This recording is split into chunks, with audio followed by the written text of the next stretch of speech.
and a television institution was born. Welcome to the weekend edition of Access Hollywood. I'm Scott Evans, and this very Sunday, February 16th, brings the 3-hour SNL 50th anniversary special, live at 8 p.m. Eastern on NBC and Peacock. And it all began in 1975 when producer Lorne Michaels brought together the not ready for primetime players Dan Aykroyd, John Belushi, Chevy Chase, Jane Curtin, Garrett Morris, Lorraine Newman, and Gilda Radner for a new brand of sketch comedy that was daring and oftentimes a little dangerous. Buck Henry was the host on the first year. The first time he hosted, he cut his forehead on something. I don't remember what exactly. John Belushi cut him with the samurai sword.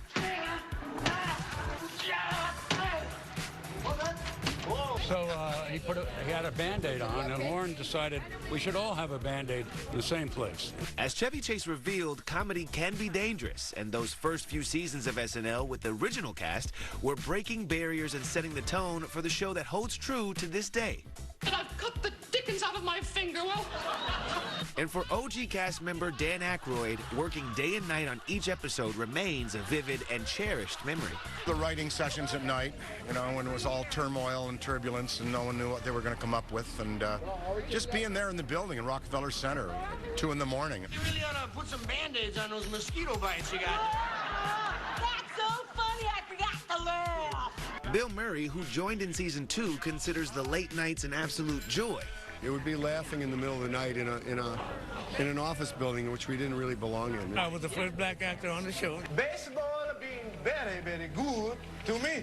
Garrett Morris was the first and only black cast member for the first 5 seasons, and he got the job thanks to fellow cast members John Belushi and Gilda Radner. I had done a movie called Cooley High, and Gilda had seen it along with John, and they had Lawrence to see it, and he, from seeing that, asked me to audition, and I auditioned with Gilda. It was hilarious because of her, and I got the job. Garrett paved the way, that is for sure. Well, now to more of our own SNL 50th celebration as we take a look back at our moments on the show. This time, we're going back 25 years when former Access host Tony Potts was on set when then host and musical guest was Britney Spears.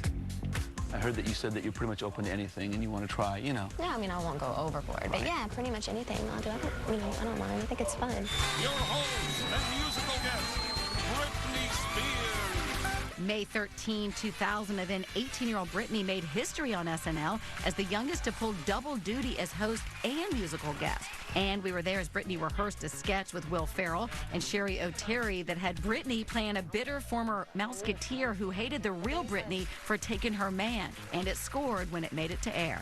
Britney started sniffing around my man, Justin Timberlake. And I told her to step off, and she was like, what? And I was like, no, you don't. And she was like, huh? And I was like,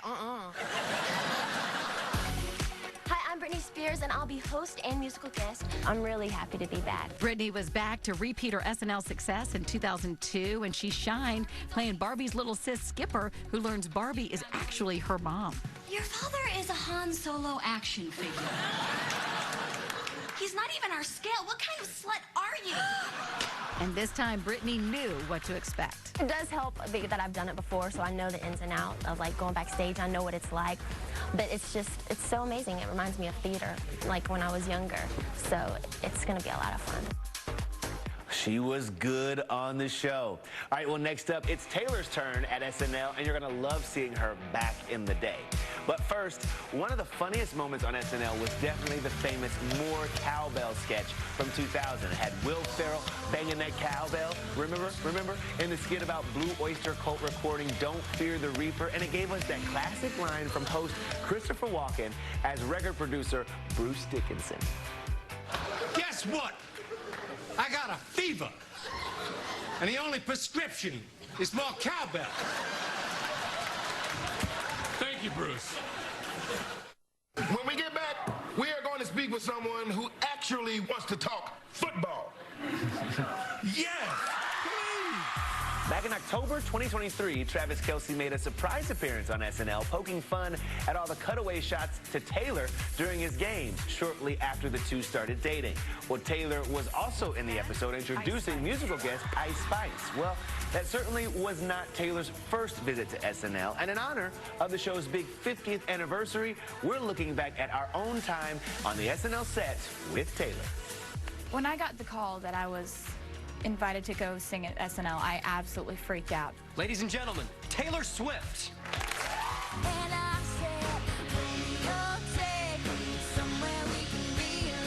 Taylor was the musical guest on January 10, 2009, marking her first SNL appearance. For the time being, Taylor was happy just to perform her music, but she had an eye on her SNL future.